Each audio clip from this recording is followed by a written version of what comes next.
Plástico é Agro.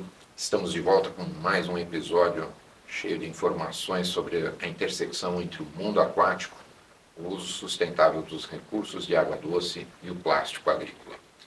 Hoje temos a satisfação de receber uma convidada muito especial, a professora doutora Catarina Esteves, especialista em ecologia de peixes de água doce. Seja bem-vinda, doutora Catarina. Muito obrigada pelo convite para participar desse podcast.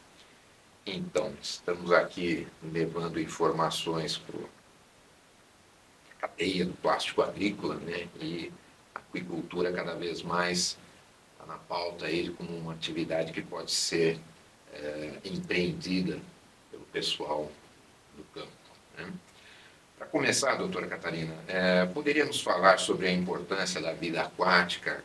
Quais são os principais benefícios que ela nos proporciona? Sim, certamente.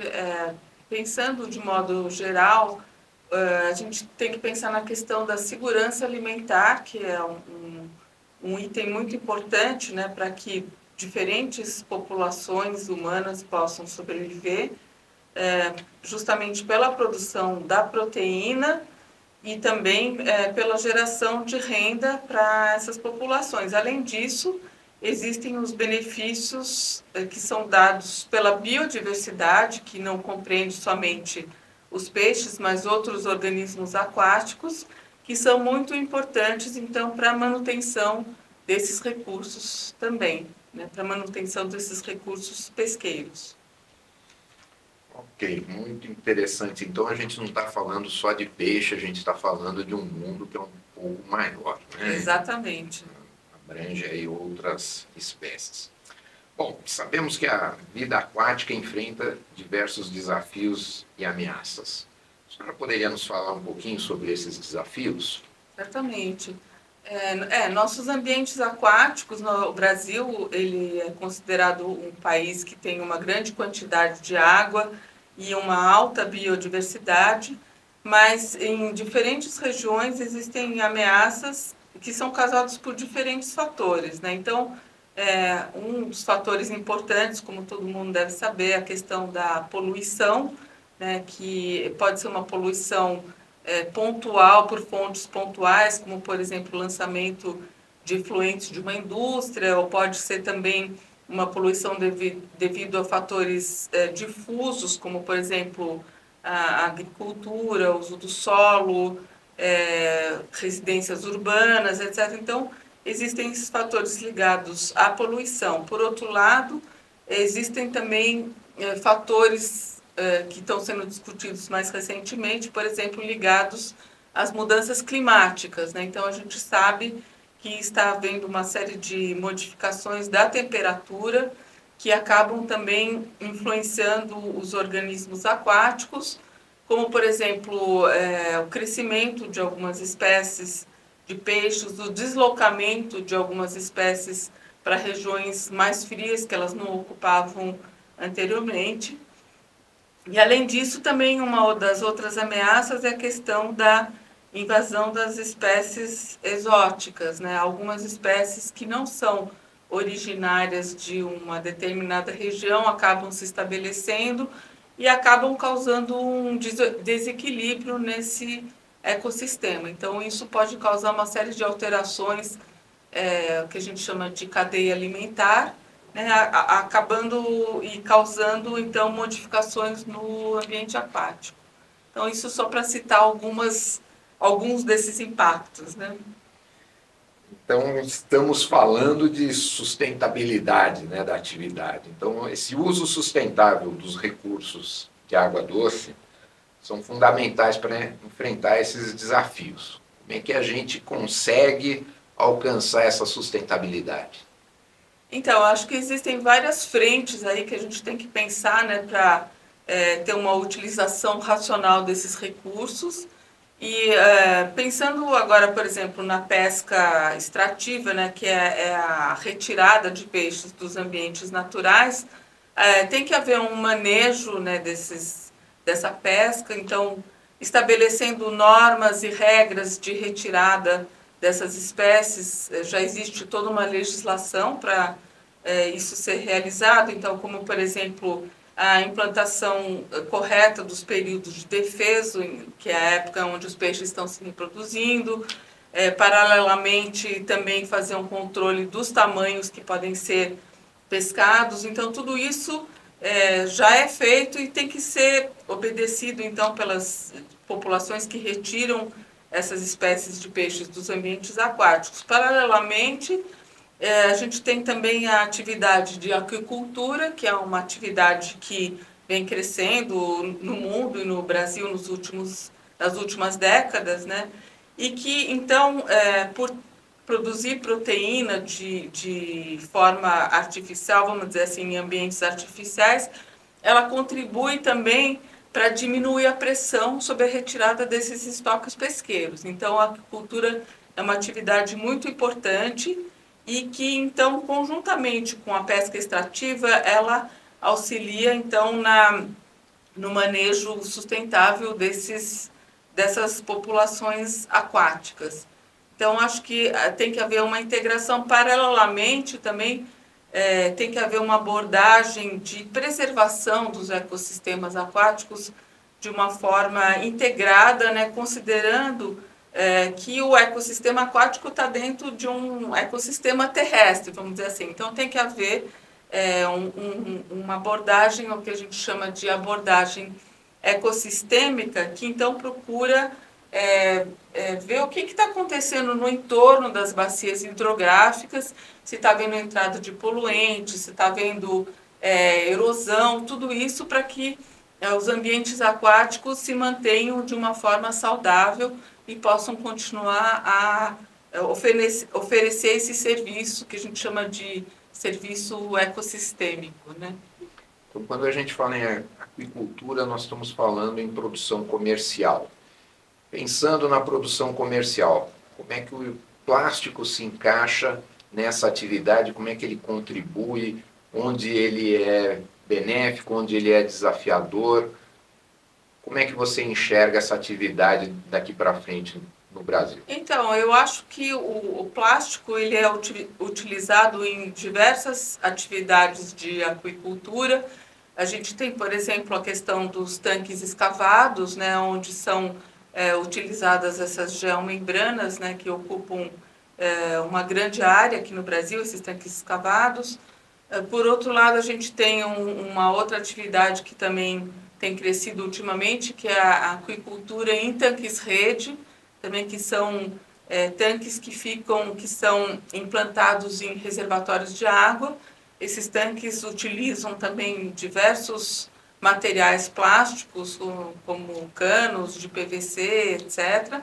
Inclusive em hidrelétricas isso pode ser feito também. Então, isso é feito dentro de reservatórios, né? Dentro de hidrelétricas. Paralelamente, a gente também tem os sistemas de recirculação em aquicultura, que utilizam, então, tanques, caixas d'água, que são caixas de água de plástico, juntamente com encanamentos, que são todos de materiais plásticos também. Então, isso é uma atividade que está certamente utilizando uma grande quantidade desse material. Por outro lado, a gente tem outros desafios, né, que são a minimização dos impactos desses materiais e também a necessidade de um monitoramento para ver se são produzidos microplásticos ou outras, como se diz, contaminantes que possam impactar o ecossistema. Então, essas tecnologias, essas inovações, elas podem contribuir também para a redução da utilização de água, para o aumento de produtividade? Certamente, porque dentro dos sistemas de recirculação, a quantidade de uso de água é muito pequena. Essa água ela passa por um sistema de decantação, então, através desse sistema de decantação, a água volta para o sistema, e isso contribui bastante para que não sejam usadas fontes de água que poderiam ser utilizadas para outras atividades, como irrigação, etc. Então, creio que isso é muito importante dentro desse conceito de sustentabilidade. Ok, então estamos aqui praticamente finalizando. Quais são as formas ainda pelas quais os indivíduos, né, a sociedade, pode contribuir para a proteção da vida aquática e a promoção do uso sustentável dos recursos de água doce no dia a dia, no seu cotidiano? Eu acho que de diversas formas, né? Uma coisa importante na atualidade é as pessoas terem consciência, né, de que a água é um recurso limitado e para isso a gente tem que trabalhar um pouco a questão da educação ambiental também, para que a água seja usada de forma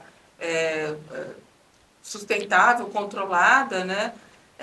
Paralelamente, também acho que a gente tem que falar um pouco da questão da poluição e da questão das políticas públicas também, porque aqui a gente tem no Brasil problemas relacionados ao saneamento, ao lançamento irregular de efluentes, e tudo isso contribui então para a degradação dos ambientes aquáticos. Mas eu acredito que já estão sendo feitas várias iniciativas a nível governamental, etc., para que esses impactos sejam diminuídos, né? Então, tudo isso tem que estar dentro de um contexto de discussão entre a academia e os governos, né, para que isso seja produza resultados eficazes.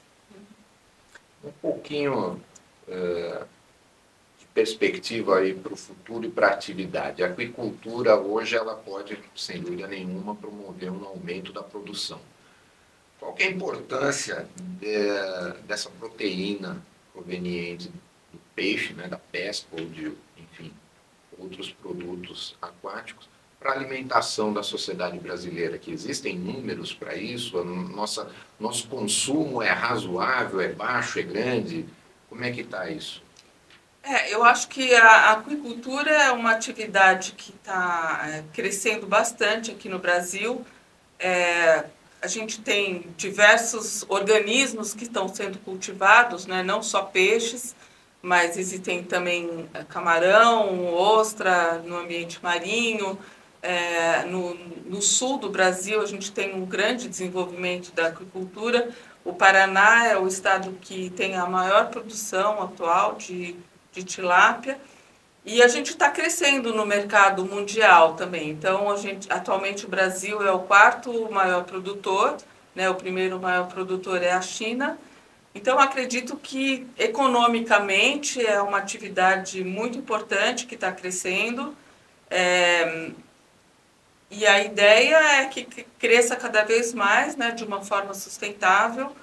E, além disso, ela provê também uma série de benefícios econômicos, né, para quem está produzindo, cria toda uma cadeia produtiva para pessoas que trabalham nessa área. Então, eu acho que ainda precisa haver um estímulo de maior consumo desses produtos derivados da pesca na aquicultura, mas já estão sendo feitos projetos e está sendo feito todo um trabalho também com a população para que o consumo de peixe seja estimulado e se torne uma proteína que seja mais consumida aqui no Brasil, a exemplo de países asiáticos, por exemplo. Você falou a respeito da produção. O Brasil é o quarto maior produtor. Nós estamos inseridos no comércio internacional. O Brasil é um ator na exportação. Sim, o Brasil ele exporta, o principal país para o qual ele exporta é os Estados Unidos e ele está inserido nessa cadeia produtiva, sem dúvida. Muito bom. Ok, só para finalizar, eu gostaria de lembrar que a doutora Catarina ela é pesquisadora no Instituto de Pesca da Secretaria da Agricultura do Estado de São Paulo, faz parte do projeto aqui do CEP, na Unicamp, e lembrando também que o Instituto de Pesca é, vamos dizer assim, o patrono aí de um projeto de reciclagem denominado de petrechos de pesca, que acontece aí no litoral, não só do estado de São Paulo, mas de todo o país, para recolhimento, então, e reciclagem de petrechos de plástico que são usados na atividade. Então, obrigado, doutora Catarina, por compartilhar o seu conhecimento conosco em mais esse episódio aqui do Plástico é Agro, e até a próxima edição, então. Muito obrigada, eu que agradeço.